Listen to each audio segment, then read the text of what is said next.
بھارت کے خطے میں بالادستی کی کوششیں دفن کر دیں، بھارت کے ساتھ مل کر دہشت گردی کے خلاف کام کرنے کو تیار ہیں۔ امریکہ نیوٹرل مقام پر بھارت سے مذاکرات کا وعدہ پورا کرے۔ نائب وزیر اعظم اسحاق ڈار کی امریکی تھنک ٹینک اٹلانٹک کونسل میں گفتگو، کہا خطہ دشمنی سے نہیں تجارتی روابط اور پارٹنرشپ سے چل سکتا ہے۔ پاکستان اور بھارت کے درمیان مقبوضہ کشمیر اہم تنازع ہے۔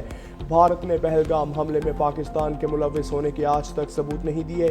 پاکستان اپنے پڑوسیوں سے کوئی تنازع نہیں چاہتا۔ چین سے اسلحہ خریدنے کا مقصد امریکہ سے تعلقات خراب کرنا نہیں۔ بلاک پولیٹکس پر یقین نہیں رکھتے، ماضی کی طرح ایک بار پھر امریکہ اور چین میں پل کا کردار ادا کر سکتے ہیں۔ پاکستان امریکہ سے ایڈ نہیں ٹریڈ چاہتا ہے۔ امریکہ سے تجارتی معاہدہ چند ہفتوں میں ہو جائے گا۔ امریکی منڈیوں تک مؤثر رسائی چاہتے ہیں۔ نائب وزیر اعظم اسحاق ڈار کا امریکی تھنک ٹینک اٹلانٹک کونسل سے خطاب، کہا امریکی وزیر خارجہ مارکو روبیو سے ملاقات انتہائی مفید رہی۔ باہمی شراکت داری پر زور دیا۔ آرٹیفیشل انٹیلیجنس، آئی ٹی، انسداد دہشت گردی میں تعاون پر بھی گفتگو ہوئی۔ اسحاق ڈار نے مزید کہا کہ جنوبی ایشیا میں امن ہمارے اور دنیا کے لیے اہم ہے۔ پاکستان امن پسند ایٹمی ملک ہے، تنازعات کا پرامن حل چاہتے ہیں۔ پاک بھارت جنگ میں امریکہ کو کردار ادا کرنا چاہیے۔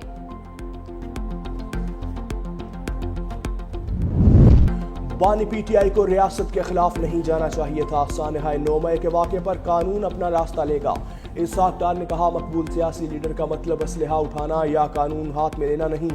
جب آپ ریاست کے خلاف ہتھیار اٹھاتے ہیں تو قانون کو اپنا راستہ اپنانا پڑتا ہے۔ مزید کہا بانی کی حکومت نے امریکی قانون کے تحت قید ہے۔ اگر امریکہ نے عافیہ کو قانون کے تحت بند کیا ہے تو مجھے مسئلہ نہیں۔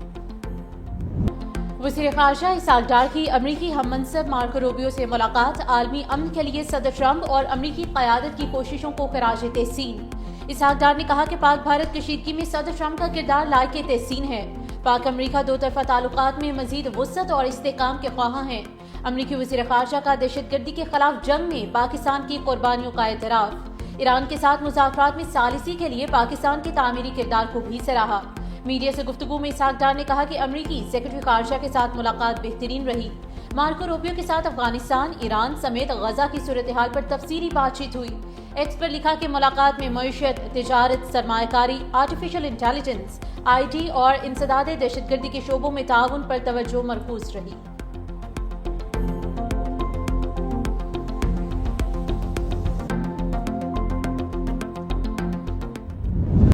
فیلڈ مارشل عاصم منیر نے دورہ چین میں کامیابی کے جھنڈے گاڑ دیے۔ پاکستان اور چین کا علاقائی امن و استحکام کے لیے مل کر کام کرنے پر اتفاق۔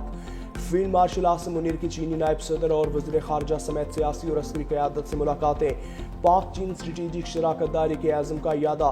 ISPR کے مطابق فیلڈ مارشل نے چینی نائب صدر ہان ینگ اور وزیر خارجہ وانگ ای سے الگ الگ ملاقاتیں کی۔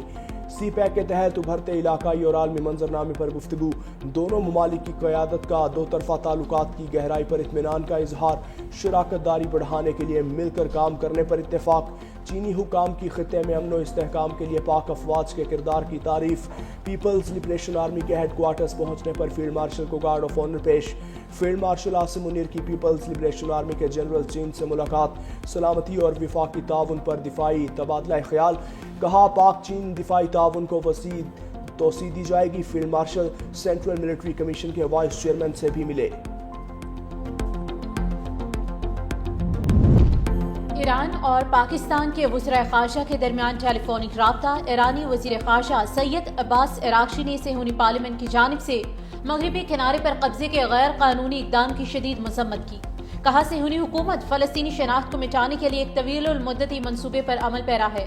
پاکستانی نائب وزیر اعظم اسحاق ڈار نے غزہ میں انسانی صورتحال پر شدید تشویش کا اظہار کیا۔ فریقین نے صہیونی جارحیت کو روکنے کے لیے اجتماعی اقدامات کی ضرورت پر زور دیا۔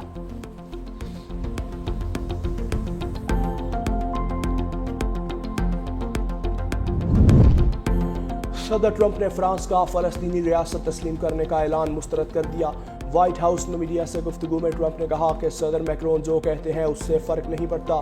صدر میکرون کے فلسطین کو ریاست تسلیم کرنے کے بیان میں توازن نہیں۔ برطانوی پارلیمنٹ کے 125 ارکان کا وزیر اعظم کیئر سٹارمر کو خط، فلسطینی ریاست کو تسلیم کرنے کا مطالبہ۔ لکھا برطانیہ 1980 سے دو ریاستی حل کی حمایت کرتا آیا ہے۔ موجودہ صورتحال میں فلسطین کو تسلیم کرتا برطانوی موقف کی حقیقت کا روپ دے گا۔